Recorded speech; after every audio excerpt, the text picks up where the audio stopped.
Hello and welcome to CHIETA at Work, the podcast where we delve into crucial topics shaping our future. I'm Edwin Naidu and your host for today's exploration of youth empowerment, industry partnerships and the exciting potential of green hydrogen. We're looking at topics that affect our future, and joining me to talk more about this is Yershen Pillay, the CEO of the Chemicals Industries Education and Training Sector Authority, CHIETA. Welcome, Yershen. Thank you, Edwin. So, Yershen, it's a pivotal moment as we launch our podcast series for the first time. Let's begin by unpacking what CHIETA does in the skills and development space, mindful that you've already been driving the creation of sustainable communities. And, in this series, we're looking at discussing the intersection of innovation, ESG, and sustainability in the chemical industry, highlighting CHIETA's role in fostering innovation, growth, and collaboration. Perhaps a good place to start is tell us what's been happening and impact. I think, that's what everyone wants to know, how impactful what you've been doing has been and the tangible results that you've seen.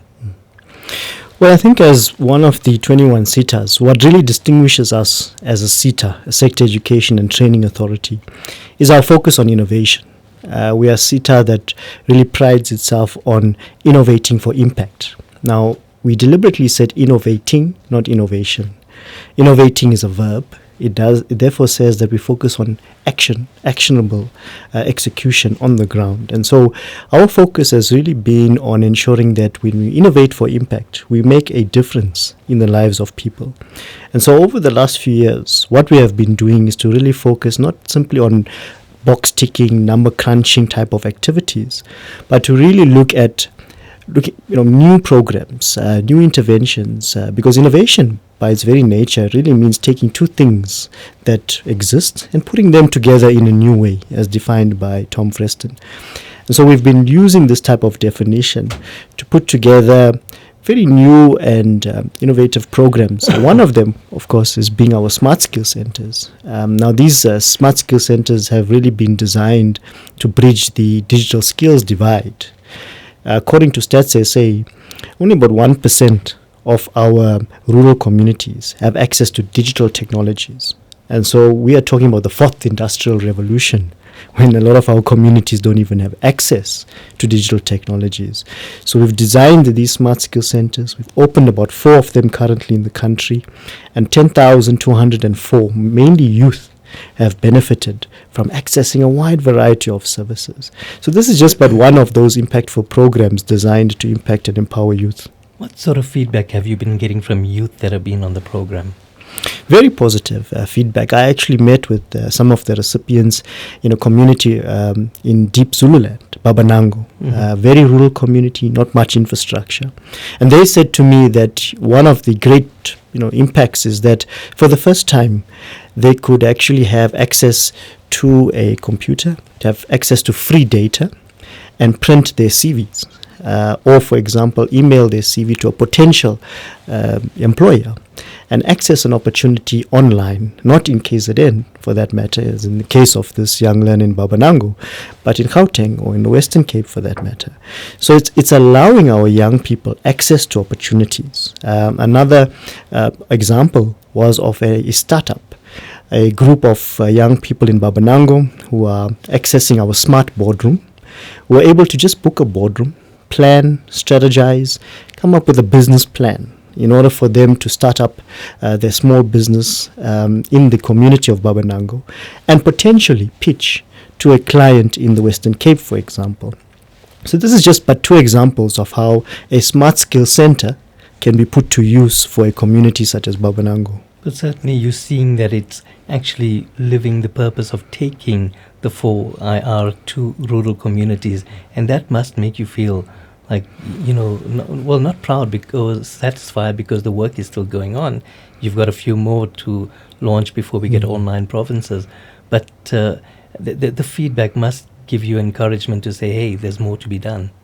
Absolutely, and this is really about what we mean by innovation. We are no longer waiting for people to come to us for services. We are taking services to communities, and so we are locating our services in communities so that you do not have to pay the exorbitant transport fees to access basic services that, for example, a CHIETA might be able to offer. And so that gives us hope that when you have a digital skills center located in the community, you have access to the chemical CHIETA services right at your doorstep, and you don't have to worry about basic things such as data, such as ensuring that I can have a place to meet, I can have a place to be skilled. And so our real aim with this is that every youth should have a skill, and especially a digital skill, as we live in this digital first world, and our smart skill centers are designed to achieve that objective. We're hoping for 20,000 youth by the end of December to have benefited with some kind of product or service to better their lives through our smart skill centers. Thank you, Yershen. That was enlightening and a positive start for CHIETA at Work Insights. I think we continue sharing insights, highlighting success stories, and envisioning a future where empowered youth, strategic partnerships, and innovative energy solutions pave the way forward. It may be a suitable time for you to share why youth empowerment is close to your heart and drives the work of CHIETA. So we believe that youth are the agents of change. We believe that youth are the hope of our country. And we have to ensure that we achieve what we refer to as a youth dividend. We have the privilege of having a working age youth population that's greater than our dependent age population. And if we derive those economic benefits, you would have a situation where we have a youth dividend in the country, whereby there's much more economic activity as a result of having a larger tax base, where youth are actively, positively contributing to the economy. Now, the challenge we face is that we have 3.4 million young people not in employment, education, or training. And that number has been the same for almost the last decade. It used to hover between 3.1 to 3.4 million. So we need to make a greater impact. If our youth are positively contributing to the economy, if they have jobs or they are job creators, then we will see the dividends of having a country that is progressing. So we need to talk about not eradicating poverty, but creating prosperity. And the youth need to ensure that they are at the forefront of creating prosperity. But fundamentally, what we've also said is that we can provide the skill, but the youth need to take responsibility. So we will provide the opportunities and we will support, but youth must lead. And so a young person who does not want to take responsibility, though, that's not going to be youth development. So youth need to take responsibility, craft their own lives, and that's going to lead us to meaningful youth development. And we as a CHIETA will support. Are you finding that youth are taking up these opportunities, they're displaying leadership and, emulating, in a sense, the spirit of the youth of 1976? To some extent, I think what we were concerned about is the low voter turnout, for example, in the recent election. We are concerned about the fact that you still have large numbers of youth who are not only, foreseeing that they have rights but not responsibilities. On the other hand, we are seeing a large number of young people seizing the opportunities. I met, for example, with a young millwright, Mlungisi Moyo, who is currently employed at Adcock Ingram. And this is a young artisan all the way from rural Free State in the Kwakwara area, who went through the TVET education system because higher education was not for him. He was an artisan. He preferred to use his hands. He qualified as a millwright, and then said, well, this is now the decade of the digital artisan. So we got to get online. He accessed a job opportunity online via LinkedIn, using social media, through Adcock Ingram's graduate placement program. Today he's employed. He has seized the opportunities, and his dream is to set up a small business as a qualified artisan to create more jobs for other youth. So this is but one example of what we see, and we need more types of these young people who are actually proactively creating opportunities and not simply being job seekers. Well, certainly, CHIETA's approach to training and education is very diverse, ranging from mobile training and online platforms to community-based centers. How does this flexibility to, tailor your programs ensure that the organization meets a rural community specific needs and context, and ensuring the maximum impact and effectiveness that you already given us examples of earlier? Well, we use a multi-pronged innovation strategy, and so we fuse it with digital. So we take what we're currently doing and we're fusing it with digital elements, digital technologies. And through that, we're looking to then scale what we do. So, for example, we have a number of artisan development programs running throughout the country. We have a number of apprenticeships that we support. We also support internships. We support a lot of short skills programs. And so some of the short skills programs we've been running have been linked to industry. In our petrochemical sector, we issued about 61.7 million rand worth of grants to train, for example, not just electrical engineers or mechanical engineers, but data analysts as well and data scientists. Because a lot of the big data revolution that we see today is requiring our companies to analyze that data through data analysts. In this one company I met, they required almost 1,000 data analysts, and this is an oil and gas company. And so what we're then doing is to ensure that you have the requisite skills that industry needs. We're not pushing solutions, Edwin. Our strategy is to pull the solutions. In essence, what we're doing is we're implementing a pull strategy. So what we've realized is we keep pushing solutions onto communities. Mm-hmm. And as we push them, they may not be absorbed. But what we've realized, if we create new economies, if we assist companies, and if we assist small enterprises to grow, they will at some point demand that talent and that skill. And that's when we can then come in as a CHIETA to meet that demand. So ours is more of a pull strategy, where we create enabling environments for new economies, and not so much of a push strategy where we force solutions onto communities. So in terms of looking at the return on investment, you spoke about investing 67 million rand. And are you seeing the value and saying, hey, this is multiplied tenfold and is ensuring that we delivering and over-delivering on our mandate and servicing the economy, creating jobs, etc.? No, absolutely. In the last financial year, 49,652 people from vast communities, 60% of whom were youth, actually benefited in some form or the other from our services. We are, of course, cognizant of the fact that we're not a business. Fundamentally, we're a sector education and training authority. So when we measure impact, we have to look at the extent to which jobs have been created, to the extent to which there's been sustainable livelihoods. In fact, what we've said is we are no longer in the business of skills development and training. We're now in the business of sustainable livelihoods. And our role is really to improve the quality of life. So we're measuring livelihoods. What is the number of livelihoods that have been impacted? To give you an example, we supported a smart food program, and we didn't measure the 10 enterprises that were supported. We actually measured the number of jobs that were created and the number of livelihoods that were supported. And what we found on average is there was at least 2 to 3 livelihoods supported by supporting one enterprise. And that's what we've been measuring.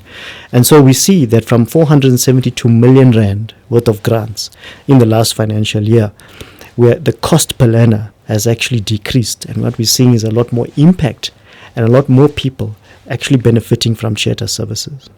How do you get people or others in South Africa to be inspired by this impact and to say, we see what you're doing, we like what you're doing, the impact is there, and we want to do it as well? Do you get that? And are people saying, let's join hands with CHIETA and take this forward? Absolutely. In fact, collaboration is a key pillar for our success. And we've made a call to collaborate. Collaboration, we've said, is a new form of competition. We need to make sure that not only, and it's not just same sector collaboration. In fact, much of the research suggests that cross-sector collaboration is actually a key driver for innovation.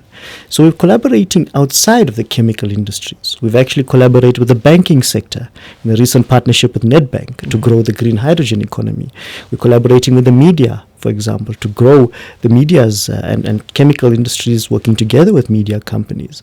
We're also collaborating with international partners. We've signed agreements with the China-Europe International Business School to have a tailored innovation program for startups in South Africa. 30 new startups have just graduated from this international partnership with the China-Europe International Business School. So we're looking at a lot more of these collaborative partnerships, because collaboration is actually the engine for innovation. And we believe that that's going to scale a lot of these initiatives to make a dent on this bleak picture of poverty, unemployment, and inequality that we see in the country. Turning back to June 16th, you wrote about the importance of not forgetting the legacy of the students of 76. How do you think the youth of 2024 can be imbued with the same spirit to give South Africa the edge in the 21st century? Well, there's a maxim that says a nation without a past does not have a future. We need to remember where we come from. Many young people today do not know who Solomon Kalushi Mahlangu was, for that matter. And so we need to remember this history, and we need to teach this history, but we also need to connect the history with the present and the future. Some time back, we launched a Solomon Mahlangu Scholarship Fund. It's a 10-year anniversary for this fund. 750 people have benefited from this fund. And what we seek to achieve is really to say, if you look at what's Solomon Kalushi Mahlangu once said, that, my blood will nourish the tree that will bear the fruits of freedom. Tell my people that I love them, they must continue the fight. Now, most of us pay attention to the first part, but not to the latter part. They must continue the fight. And so for us, what we keep, the message that we want to encourage young people to say, continuing the fight means creating more opportunities. It means accepting the invitation to do more, to establish more initiatives, to seize more opportunities, to take more responsibility, and to actually take control and to lead your own growth and development whilst the state supports. So we often need to connect that past with the present and the future, explore new opportunities, create new economies, and just make sure that at the end of the day we are making an impact. And we think that with some of these initiatives we have launched, we will get there in time to come. I think it's a good time to explore some of the initiatives, scholarships and programs that CHIETA offers to support young people, along the career journey. Maybe you can provide some insight into this and guidance on how does one access them, because I think people want to access, and I know you've got to go through companies, but obviously, you can explain better in terms of how one takes these opportunities. So as a CHIETA, we do not fund learners directly. We fund companies, we fund organizations, we fund various types of institutions. And so I think what's important for someone out there to understand is that funding a learner or a beneficiary is not something that we do as the Chemical CHIETA, but we do make available opportunities that we have funded through companies, organizations, institutions of higher learning via our website and our social media platforms. And some of the examples that I would give is we fund graduate placement programs for companies like Adcock and Sasol. So although they may be advertised by these companies, these are actually CHIETA-funded initiatives. The funding has been provided by us.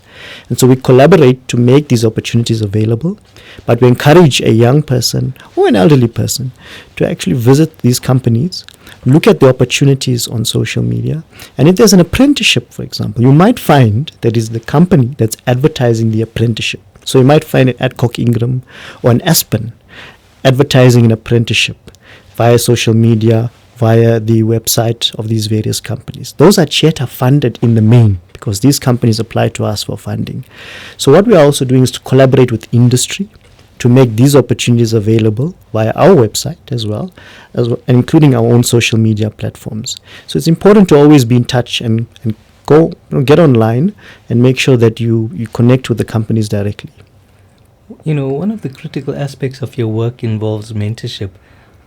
Maybe you could say how important it is to have someone to guide one, but also perhaps share a mentor in your life that's given you the roadmap to where you are now. No, mentorship is, it's essential for success. And I've certainly had mentors. One of my mentors was my late father, for example, who was an entrepreneur, was actually first a telephone exchange operator. So come from a working class family. And he then, of course, after being retrenched, then decided to use his pension money to buy one vehicle and grow from there. And so it taught me a lot about people.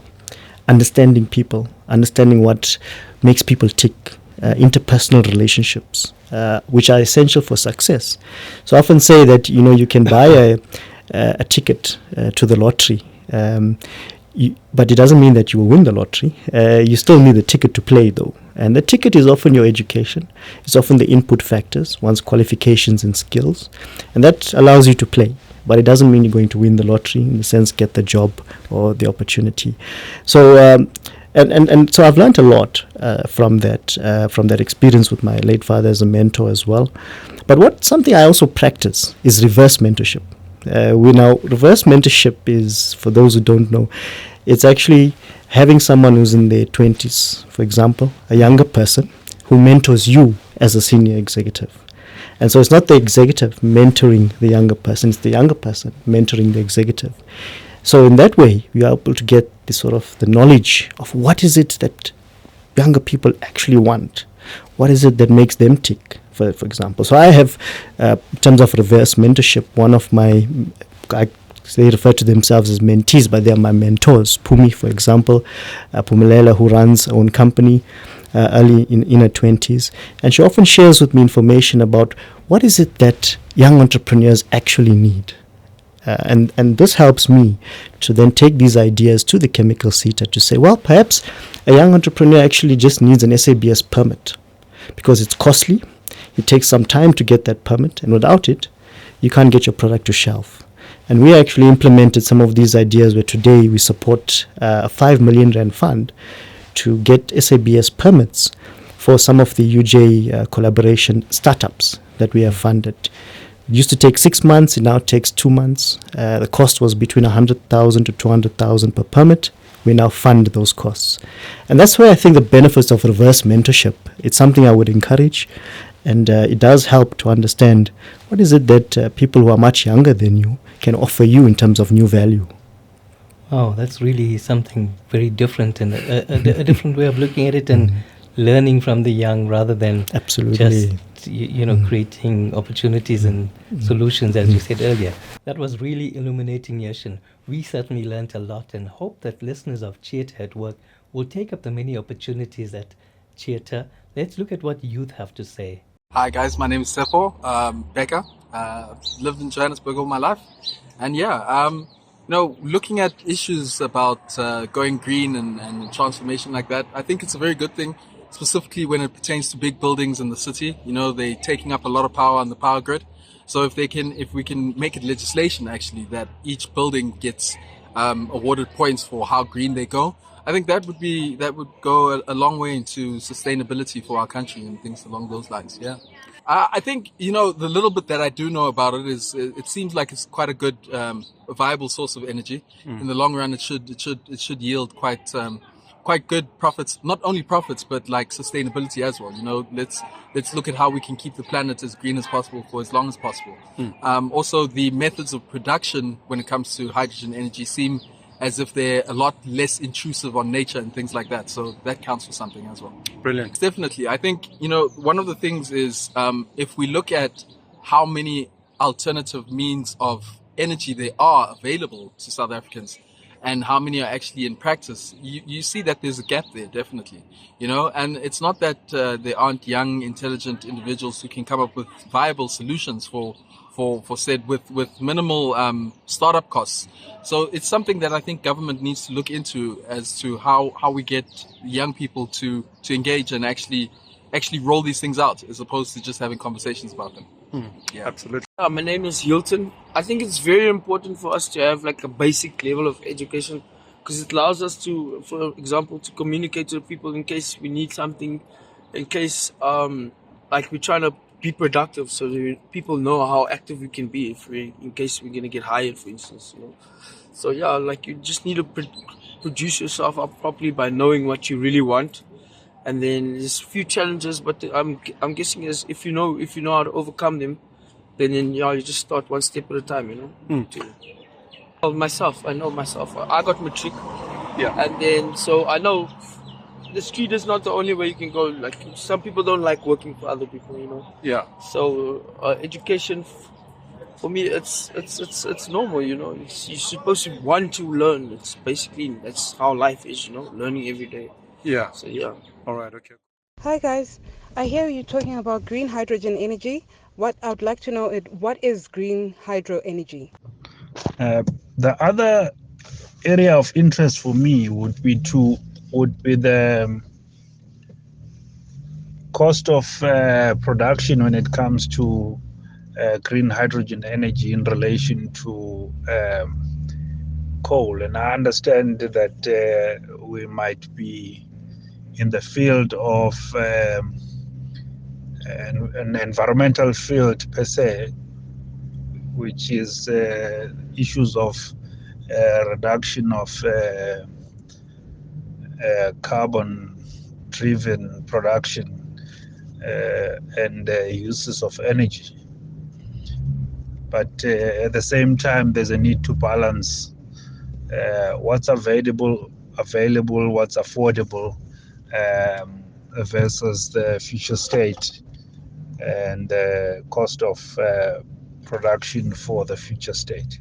Thank you. Afternoon. Mtutuzi Sundays here. I wanted to touch on the importance of education in assisting young people to reach their goals. And my view is young people need a lot of guidance with regards to the type of education that they need.